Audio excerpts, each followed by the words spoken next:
Tunjuk wonten ing desa Krangdunduk.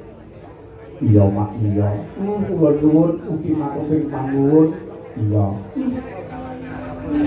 Saderengipun ingkang kula hormati menika pripun Bapak Kepala Desa ing desa Krangdunduk. Ya, ugi pangkatipun sedaya kula nuwun Nduk. Iya mak iya. Mugi-mugi amberkahi sedaya. Iya. Duk, iki mono acat lan niat.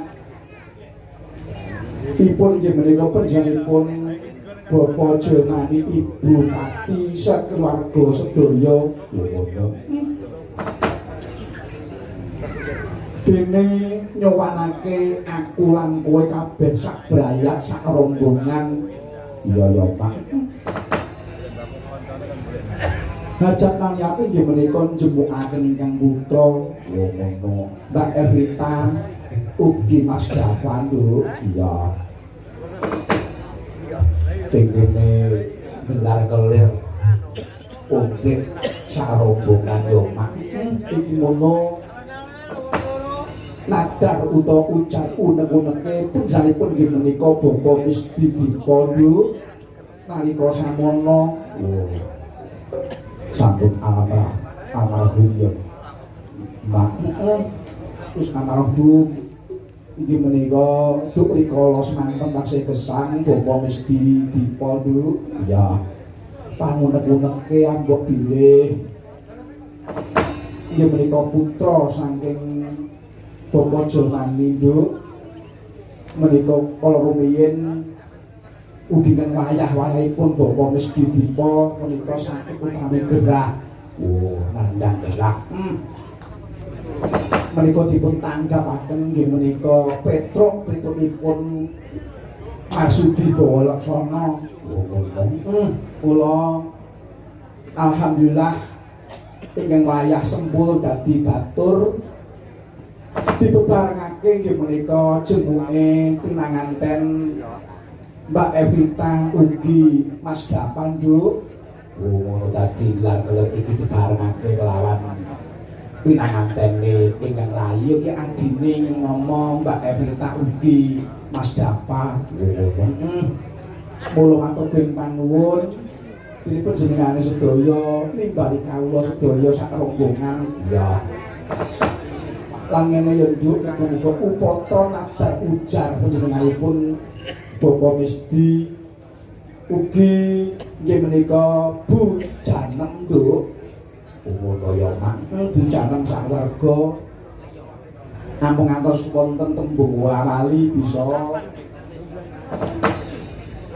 sampurna ing bengi katitik wis bisa gelar kelir aja matur tembung wali. Mula alhamdulillahirabbil alamin ujar nadar wis keluari yang bengi Nduk. Tadi kenalus ana umat luar ya Mak. Sampun alhamdulillah dipeluari. Alhamdulillah rabbil alamin.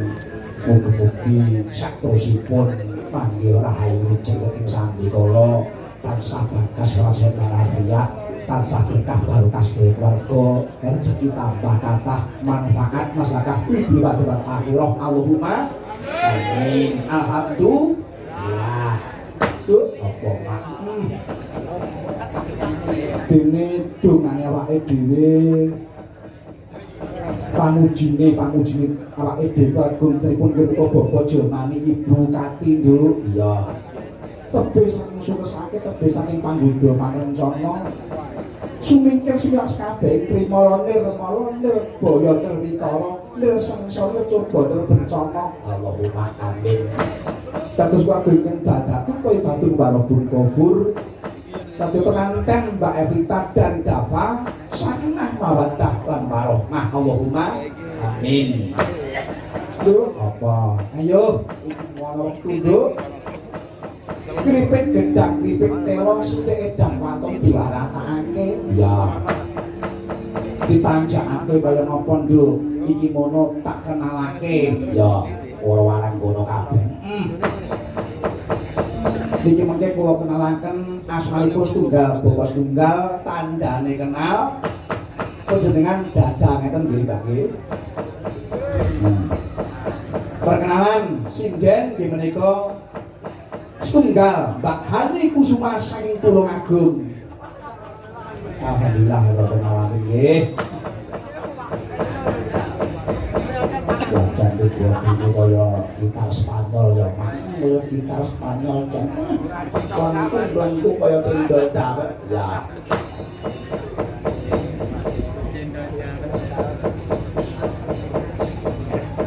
Nggih.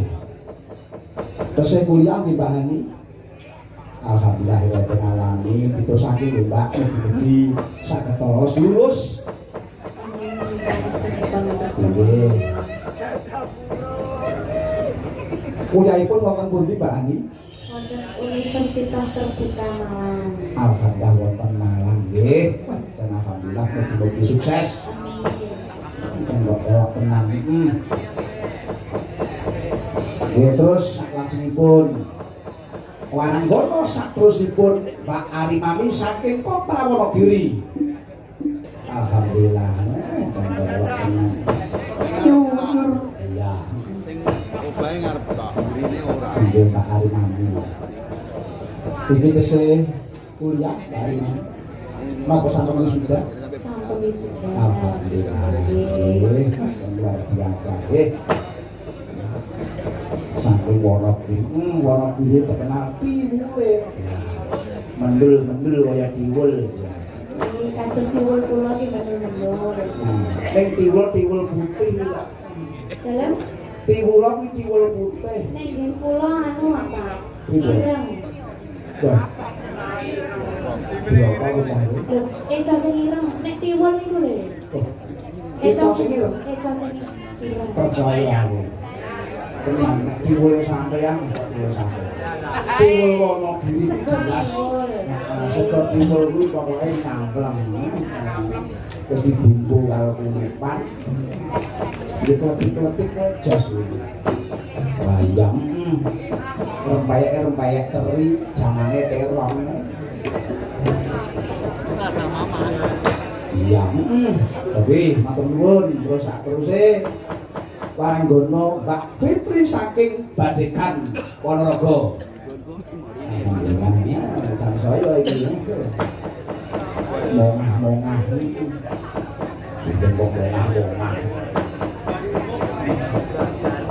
Ngomong-ngomong sing delok kaya ngene nek ono meneng sing delok wah polahe iki jan.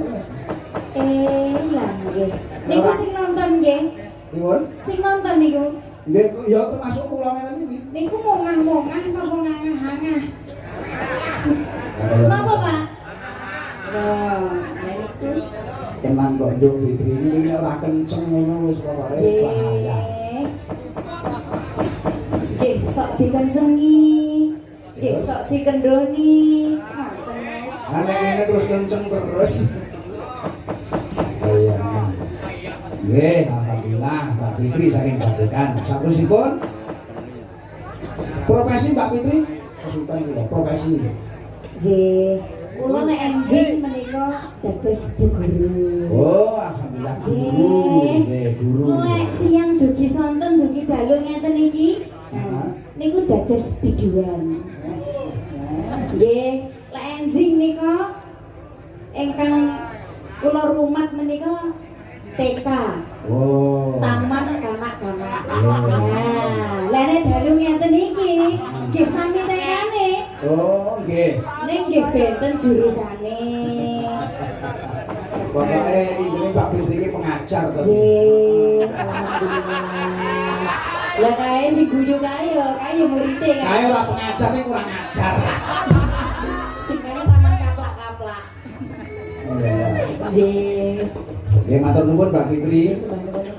Terus sakurusipun nggih menika Mbak Venezuela. Mbak Sela. Luar biasa ya bocah kene guyu wis kaya bilang ngablek kaya ngono. Kowe tak kempit-kempit to. Apa Duk? Ampun ampun. Wong urung tak kapak-kapake kok ampun. Ndak meneh tak kapak-kapake. Nek belajar yo ya belajar. Pokoke belajar kendel nggih. Terus sekolah. Kelas pinten Cahayu? Kelas 3 SMP. Loh. Telu SMP. Ini harus gede lho. Dari apa-apa harus gede ya SMP. Ini sing tak maksudnya gelegermu ya saka ngisor sampai tekan dhuwur iki kok iso. Masya Allah. Kok wis gede ngono maksudku ngono. Ya ya pokoke intine ndungake sukses ya Mbak Cahayu. Dadi pokoke Cang Waranggono iki pokoke sing kendel. Suwane ngisin. Nek sing teng ora ngisin-ngisini ya. Jan luar biasa. Terus terusé menika Mbak Mutiara. Alhamdulillah. Mereka saking Badekan Ponorogo Mbak Mutiara. Kira-kira sing iki nggih dikapak-kapakne mboten? Ora sih. Ya sing sabar to, Mbak. Wong kuwek iki apa lho? Niki yo gromong tok kok. Enek yo meneng ora enek yo. Kok ngomong bulan ya. Ya nek gawe terus. Ngawur kok pas. Ini yo Ngger ya. Sing penting iki mau karek umuke wong tuwa iki lho. Menan. Isine blas. Yoga iki kudu ngobor ya. Yo Mbak Mutiara. Tasih sekolah kuliah? Tasih. Kuliah. Wonten ing Solo nggih. Nggih. Wonten ing Surakarta semester Semester 5. semester 5. Kok kula mboten dirayu-rayu kados wau. Wah ini ya wis Kula cemburu lagi ya. kok cemburu dah. Aduh cara ayune enak ini. Enak.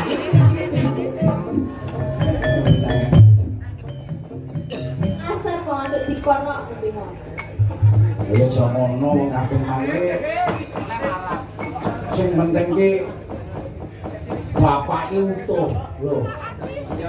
Wis to utuh. Budal utuh mulih utuh sing penting. Matur panuwun Mutiara. Cobi saterusipun menika namipun Mbak Tinar saking Kota Wonogiri. Nah, kuliah Mbak. SMP. Kula menika mboten namung kuliah, Loh, terus ya PAUD, ya SMP, komplit nek kula niku. oh samane pengajar nek. Tukang ngajar. Diajar nek. Jenengan mboten tekok tiwule pripun ngeten Wonogiri. Ya pancen lho, kan pancen nyoto. Nek tewa weton Wonogiri. Kuwi mesti ya empuk, mesti ya wajan nyunyur nek tewa. Nek tiwul ya tiwul Wonogiri. Ah, Mboten tekok ireng apa kuning ngono. tiwul kuwi ireng apa kuning, Mbak? Irang sore. Hah? Iki Jujur jale. rupane Eh, yo. ngono. Heeh. Sapa sing jujur bakale makmur. Jujur jale. Tiwulmu ireng apa kuning, Mbak? Nek jujur kuwi bakal makmur. Loh. Jare Mbah Nen kok ireng. Ning kok biru piye to iki? Ya ora ireng, ya ora kuning. Terus Blorok. Jare pake blorok niku lho. aku malah Kok enek tiwul ke blorok niku lho, Pak. Iso. Iso lirik-lirik ngono. tiwul sing merawut.